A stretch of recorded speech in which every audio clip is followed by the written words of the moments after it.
哦现在的飞机是这样整的，以前的飞机是这样整的。OK， 好了，收起你的准备要做的东西。我们先把80天环游地球读了。开始了。Chapter 12, Across America by Train.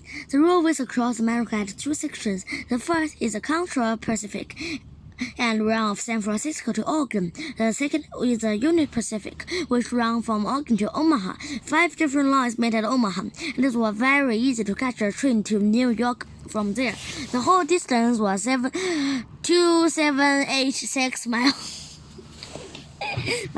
and could be traveled in 7 days. Before the railway could be built, it would take 6 months and travel across America.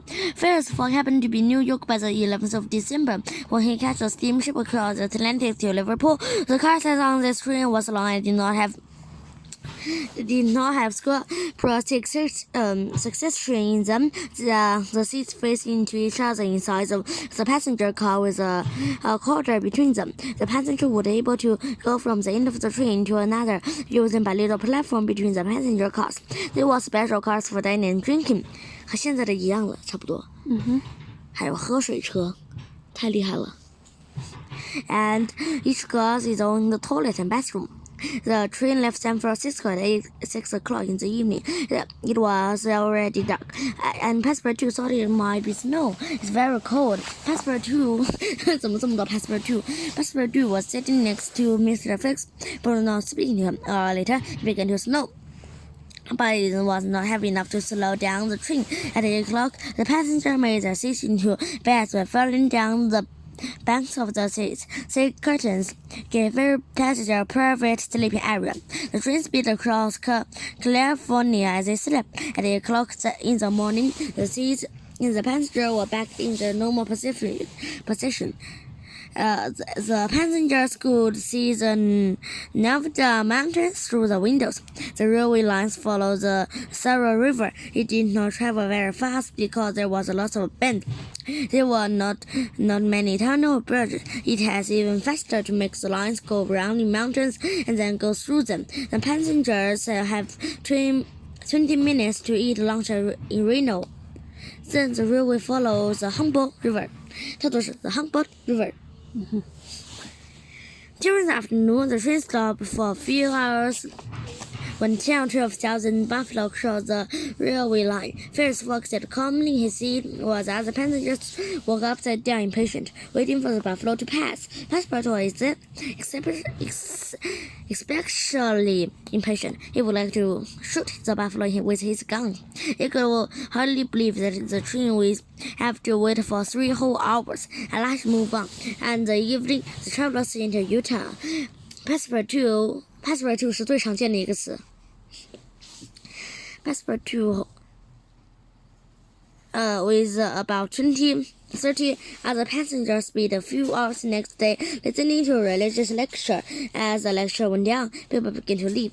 Soon there was only 20 people listening, then 10, and then only Passepartout was still there. When the preacher asked him to draw his chart, Passepartout refused and left. The preacher has no audience at all. The train was now on the edge of the Great Salt Lake. The passengers had a good view of this lake. It's about 20 miles long and 35 miles wide. There was so many salt in this lake, and fish could not live in it. There was many good farms around the lake, but these were all covered in snow. The train stopped at Oakland for a few hours. And Ferris, Fogg, and his companions had time to visit a nearby city where a man had more than one wife. Passepartout saw that might very strange and felt sorry for the husband who had cared for so many wives. A few minutes before 4 o'clock, the passengers were all in the train again, and it began to move away from the station. Passepartout saw a man run after the train and calling it for a stop. The train did not stop, but the man ran quickly and jumped onto the little platforms. He lay on one of the seats, almost out of breath. He complained his wife of fighting. Passepartout was not surprised that he wanted to escape. The train of the group left the Great Salt Lake and was west to the River Weber. Then it was east to the Witches Ridge. This was very mountainous land, and the train traveled slowly. Everybody except Phileas Fogg were becoming impatient and worried. It traveled down through the night. There is snow again that night, and luckily the train could travel through it. The train stopped the Green River for a short time, and there was Mrs. Woodhouse, a man who made her afraid.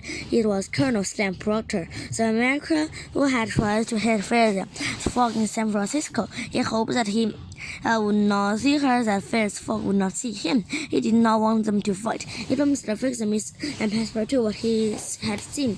"Don't worry," said Mr. Fix. "If he wants to find Mr. Fogg, he'll have to find me first. And me," added Passepartout, "even if he is a colonel. Mr. Fogg will not let anybody fight for him," said Mrs. Woodhouse. "We have to make sure that they do not see each other. If they fight, it will take a lot of time, and Mr. Fogg will lose his bet." The others agreed. They brought some cards, and soon they played with Miss Phileas Fogg.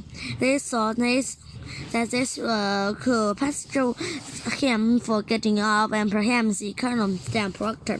The train entered eastwards, and they played and had lunch. Early in the afternoon, it stopped. Passepartout looked out of the window, but there was no station. When the train stopped, he went out, together with about 40 other passengers, to find out the answer to this question. He found the driver arguing with a railwayman, who said they could not go further because the bridge of the menacing boat was not very strong, and the train was too heavy.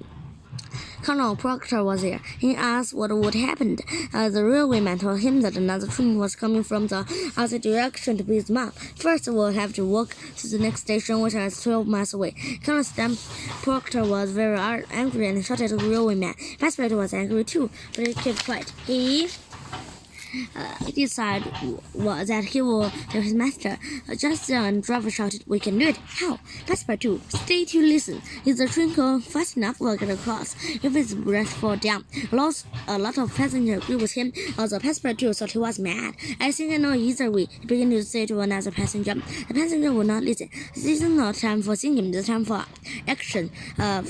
Passepartout tried to talk another passenger, including Colonel Stan Proctor, but none of them would listen. They're back to the train. "We should walk across the bridge first and let the train come afterwards," Passepartout told himself. The cardplayers were still busy with their game of the West. The train began to move. It went faster and faster. Passengers did not see the bridge coming up. However, they got across. They have gone so fast that it took 5 miles for the train to stop. A few hours later, the bridge collapsed into the river. 等一下，一辆蒸汽火车需要8公里来停下，这可能吗？